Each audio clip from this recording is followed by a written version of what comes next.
예레미야의 예언대로 백성들이 포로로 잡혀가게 되었습니다. 그로 말미암아 예레미야 예언이 옳았음을 증명해 보였는데요. 선지자로서 예언이 적중했으니 인정받기에 충분했고 또 위상도 올라가고 자신에게는 유익한 일이 되었을 것입니다. 그러나 예레미야는 예언이 증명되고 또 포로지만 좋은 대우를 받는 것보다도 재난 속에서 자신이 가장 고난받는 자처럼 백성의 패망을 슬퍼하고 있습니다. 고난에서 제외되는 것이 복이라고 생각하지 않았으며 나라와 백성들에게 내려진 하나님의 심판에 더 아파하며 고난의 자리에 함께하고 있는 것입니다. 3인칭으로 표현됐던 이 예레미야의 마음이 1인칭으로 바뀌게 되었는데요. 이는 이 예루살렘의 상황과 유다 백성의 고통을 자신과 동일시하고 있다는 의미가 됩니다. 여호와의 진노의 날에 진노의 채찍을 받은 것이 자신도 함께 겪고 있는 고통이라며 예언자로서 감정이입을 하고 있습니다. 그래서 이 눈물의 선지자로 불릴 만큼 슬퍼하는 자들의 표본이 되었고요.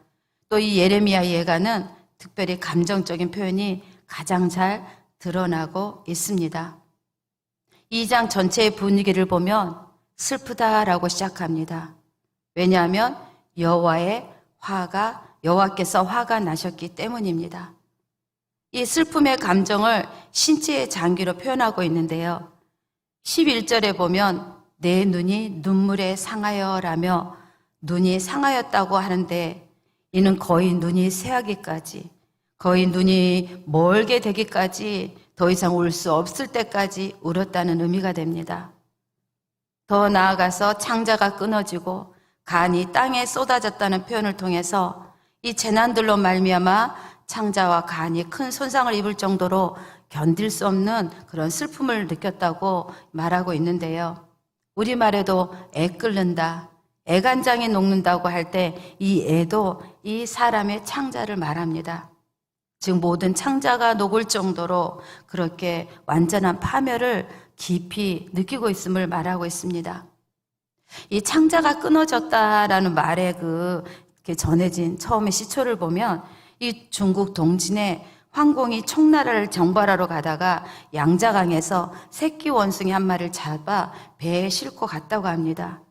그런데 이를 본 어미 원숭이가 울부짖으며 약 40km를 따라왔다고 하는데요. 배가 정박할 때 이 배로 뛰어오른 이 원숭이는 그 자리에서 그대로 숨졌다고 합니다. 그런데 황공이 어미 원숭이 배를 갈라보니 정말 창자가 마디마디 끊어져 있었다는 그런 고사에서 전해진 말이라고 합니다. 또한 이 간이라는 그 장기도 이 격한 또 감정이 관련되어 있는데요. 간이 쏟아졌다라는 말도 극한 슬픔을 뜻합니다.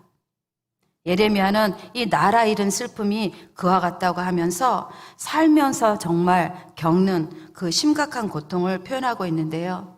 어떤 외적인 표현보다도 슬픔의 내적인 느낌이 엄청나다는 것을 말하고 있습니다. 그냥 단순하게 예언을 한 자가 아니라 정말 하나님의 마음을 품고 눈물의 선지자서 예언한 자로서 이 고통을 충분히 느끼고 있는 것들을 우리가 보게 됩니다. 그런데 이 애가 1장이나 이런 앞부분을 보게 되면 장기가 끊어질 듯 아파하거나 애통해하지만 하나님을 향해 호소하거나 회개한 기록은 기록되어 있지 않습니다. 18절에 그들의 마음이 주를 향하여 부르짖기를 라고 기록되어 있지만 그래서 이제서야 하나님께 기도하나 보다라고 생각해 볼 수 있습니다. 그러나 이 말은 유다 백성이 스스로 하나님께 회개하거나 기도를 시작했다는 말이 아닙니다. 예레미야가 유다 백성에게 회개하도록 강권하고 있는 그런 모습인 것입니다. 상황이 얼마나 시급했는지 무너진 시온의 성벽의 돌들조차도 부르짖고 기도한 일에 동참하라고 합니다. 그러면서 밤낮으로 눈물을 강물처럼 흘릴지어다. 스스로 쉬지 말고 내 눈동자를 쉬게 하지 말지어다. 초저녁에 일어나 부르짖을지어다. 내 마음을 주의 얼굴 앞에 물 쏟듯 하라며 주를 향하여 손을 들라고 18절과 19절에서 말하고 있습니다. 흘릴지어다. 일어나라. 부르짖을지어다, 쏟듯 할지어다, 손을 들지어다. 이렇게 5번의 명령이 있다면 쉬지 말고 쉬게 하지 말지어라며 2번의 금지를 포함해서 총 7번의 명령을 하고 있습니다.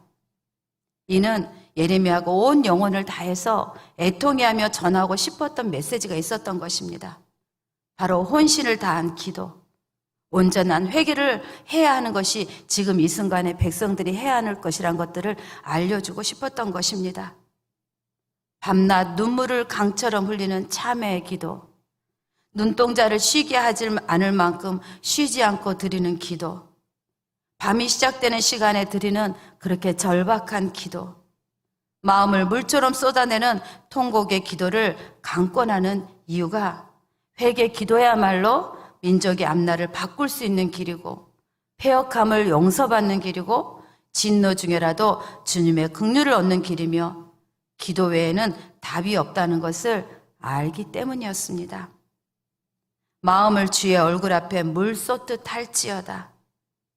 고통 가운데 느끼는 모든 감정을 숨김없이 하나님께 기도함으로써 계속 드러내라고 하면서 사람 앞에서 울 것이 아니라 하나님 앞에서 울라고 합니다.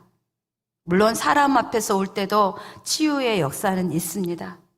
그러나 더 깊은 한숨과 고통의 근원은 하나님께서 해결해 주셔야 진정한 회복을 얻게 하신다는 것들을 우리에게 가르쳐주고 있습니다. 무너진 삶의 현장에 필요한 것은 하나님 앞에서 흘리는 눈물의 기도이며 눈물이 강물이 되어 흐를 때 이 은혜의 물결이 하나님이 인도하신 곳으로 가게 만들어준다는 것입니다. 따라서 물을 쏟는다는 것도 하나님이 받으시는 예배라고 할 수가 있습니다. 혹여 형식적이고 외식적인 예배를 드리고 있지 않는지, 정말 마음을 찢고 통곡하는 온전한 예배를 드리고 있는지, 우리에게 마음을 쏟는 예배를 드릴 수 있도록 하나님의 은혜가 덧입혀지기를 소망합니다. 예레미야 자신은 하지 않고 백성들에게만 눈물의 기도를 하라고 가르치지 않았습니다. 조금 전에 읽었던 그 11절 말씀처럼 눈에 눈물이 또 상하고 눈물에 상하고 창자가 끊어지고 간이 땅에 쏟아지듯 자신이 기도했기에 이렇게 명령하고 있는 것입니다. 기도해야 할 이유가 19절에 있습니다. 길 어귀에서 주려 기진한 어린 자녀들 때문이었습니다. 그런데 이 백성들은 기근으로 인해 자녀들이 죽을 지경인데도 부르짖지 않았던 것을 우리가 알 수 있습니다. 자신의 분신인 자녀가 죽어가는 것을 본다면 어느 부모가 가만히 있겠습니까? 자녀의 생명을 구하기 위해 무슨 일이라도 할 것입니다. 그러나 이 어른들의 패역한 불신앙으로 힘없는 어린아이들이 고통 속에 죽어가는데도 불구하고 이 죄악으로 무감각해진 마음 위에 극도의 슬픔과 또 낙심이 마음을 장악해버려서 일어서고자 하는 그런 마음까지도 짓눌러 버렸기에 부르짖지도 못하고 있는 것입니다. 아니 어쩌면 안 하고 있는 것입니다.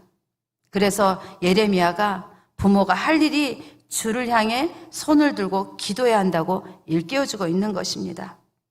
땅만 바라보고 10절에 기록된 것처럼 티끌을 머리에 덮어쓰고 굵은 배를 허리에 두른 채 그렇게 머리를 숙이고 잠잠히 있을 것이 아니라 이제 하나님을 향해 회개와 탄원을 해야 한다고 강권하고 있다는 것입니다. 깨어있는 한 사람, 그 예레미야의 동료와 성보가 넘어진 자들로 하여금 바른 믿음의 반응이 무엇인지 일깨워주듯이 우리 공동체 안에서 문제가 생긴다면 어떻게 해석을 해야 되는지 말씀을 통해서 바른 해석을 해주는 그 한 사람의 역할을 우리 모두가 감당하기를 또한 소망합니다. 앞에 18절 19절에서는 백성에게 하나님을 향해 눈을 들 것을 강조했다면 20절에서 22절의 말씀은 하나님께서 유다 백성을 돌봐주시기를 호소하며 중보기도 하고 있습니다. 이것이 바로 예언자의 사명이라 하겠습니다. 하나님의 뜻을 백성에게 전했다면 다른 한편으로는 백성의 마음을 하나님께 아뢰는 그 중보 역할을 예언자가 감당하듯이 화목제물이 되신 예수님처럼 또는 중보자 되신 성령님처럼 이 예레미야가 본인에게 맡겨진 사명을 감당하고 있다는 것입니다. 20절에 보면 주께서 누구에게 이같이 행하셨는지요? 라고 물으면서 주께서 죽이시고 긍휼히 여기지 아니하시고 도륙하셨다면서 자문자답하고 있는데요. 예루살렘의 참혹상은 너무나 심각했습니다. 하나님의 자비하심 전혀 볼 수도 없었고요. 하나님의 심판하시니 피하거나 남은 자가 하나도 없었습니다. 극심한 굶주림으로 자녀를 먹은 여인들, 하나님의 집에서 살육당한 제사장들과 선지자들, 바벨론 군사의 칼에 죽임을 당한 처녀와 청년들, 기근과 질병으로 길가에 쓰러진 늙은이와 젊은이를 목격하게 하셨습니다. 여인들이 자기 열매, 곧 그들이 낳은 아이들을 먹는다. 이것은 식인 행위를 말하는데요. 지극히 어떤 지독한 어떤 기근시나 또한 주전 7세기의 아수리의 조약을 보면 이것은 저주 행위의 표준으로서 포위 공격이 시작되면 식량의 공급이 끊어질 때 일어날 수 있는 그런 행위였습니다. 당시의 전쟁은 성을 포위하고 있는 그런 공성 전투였기 때문에 이 식인 행위란 것은 그렇게 희귀한 일은 아니었다고 합니다. 남녀노소가 길거리에서 살육을 당하던 때가 이 절기 때 어떻게 보면 하나님께 예배드림으로 기뻐하며 사람들이 모일 때처럼 그렇게 살육을 당한 것 같다고 말할 정도였습니다. 이렇게 하나님께서 전멸하시곤 하고자 하시는 심판을 받게 한 이유, 죄 가운데서 하나님의 음성을 듣지 않았고요, 우상 숭배하였고요, 하나님께 돌아오기를 거부하는 등 죄를 지은 결과 하나님과의 관계가 끊어져 버렸기 때문이었습니다. 유다의 재앙이 하나님께서 정하신 일이라면 왜 하나님께서는 당신의 자녀들을 이렇게까지 고통 가운데 있게 하셔야 했는지 우리의 머리로는 정말 이해하기가 힘이 듭니다. 그러나 분명한 것은 모든 일에는 하나님의 뜻이 숨겨져 있다는 사실입니다. 재앙과 고난을 통해 죄악의 심각성을 일깨워 주시고요, 세상의 가치관이나 방법이 아니라 하나님 말씀에 순종하는 거룩한 자녀로서의 삶을 살도록 이끌기 위함이라는 것입니다. 하나님께서 심판을 시작하신 것처럼 끝내시는 것도 하나님이 하십니다. 고난과 환난이 없는 인생 없습니다. 그러나 이 고난과 환난은 우리를 넘어뜨려서 영원히 일어설 수 없게 만들기 위함이 아니라는 것, 오히려 하나님을 만나고 부르심을 알게 해주는 디딤돌이 된다는 것을 우리에게 알게 하십니다. 비록 하나님의 허락하심 때까지 어둠의 영이 우리의 영을 도둑질하고 죽이고 멸망시키려 할지라도 결국은 우리를 자유케 하시는 그 진리를 우리가 믿고 또한 눈물에 기도를 할 때 승리는 우리의 것이 되게 하신다는 것들을 우리가 믿어야 하겠습니다. 보통 사람들 고통을 또 고난을 경험하게 되면 이 심리적인 단계를 겪게 됩니다. 처음에는 왜요? 라고 하나님께 의문을 던지고 또는 믿지 않는 자들도 의문을 던지고 고통의 원인을 찾고자 합니다. 그 다음에는 그 고통의 원인에 대해서 때로는 원망하고 불평하고 탄식하고 후회하기도 합니다. 그와 반대 사람은 고통 속에서 슬퍼하고 낙심하고 자포자기하고 때로는 주저앉기도 합니다. 그 중에 일부의 사람은 고통의 해결을 찾아서 그렇게 노력을 하기도 하고요. 그런데 우리는 그렇게 불신자처럼 낙심하고 분노의 단계에 머무는 자들이 아닙니다. 비록 비참한 현실로 말미암아 눈물을 쏟을지라도 이윤에는 반드시 눈을 들어 하늘을 바라봐야 한다는 것입니다. 우리가 눈을 들 때 천지를 지으신 주님이 우리의 도움이 되신다는 것을 경험하게 만들어 주십니다. 그런데 우리가 울 것, 우려할 문제는 우리의 자신의 문제만이 아닙니다. 죽어가는 형제 자매를 위해서 울되 더 넓게는 나라와 세계를 위해 우려할 몫이 우리에게 있다는 것입니다. 끝까지 낙심하지 않고 회복을 바라며 눈물로써 간절히 기도할 때 이 이전에는 보이지 않던 것들이 보이게 시작합니다.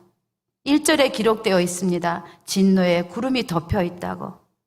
그렇듯 진노의 구름이 덮여 보이지 않던 하늘에서 이제는 구름 사이에서 한 줄기 은총과 은혜의 빛이 보이기 시작하고요. 그로 말미암아 하나님이 이제는 역사하시겠구나. 그로 말미암아 더 좋아지게 하시겠구나라는 감동과 함께 이길 수 있는 힘도 주시는 것들을 우리가 경험하게 되는 것입니다. 또한 긍휼히 하나님께서 반드시 진노를 멈추시고 진노의 날이 변해 기쁨의 날이 되게 만들어 주십니다. 혹여 오늘 우리 주변에 죽어 있는 자는 또 보이지 않는지, 또 죽어가는 자들은 없는지 우리가 눈을 들어 바라보기 원합니다. 하나님을 모르는 사랑하는 우리 자녀들, 또 일가 친척들, 또 관계를 맺고 있는 사람들, 그들의 생명이 구원받기 위해 우리가 오늘도 손을 들어 기도하되 섬김과 함께 기도하고 또 중보하는 그로 말미암아 중보 기도하는 그들 가운데 오늘도 긍휼과 자비가 부어지기를 또 소망합니다.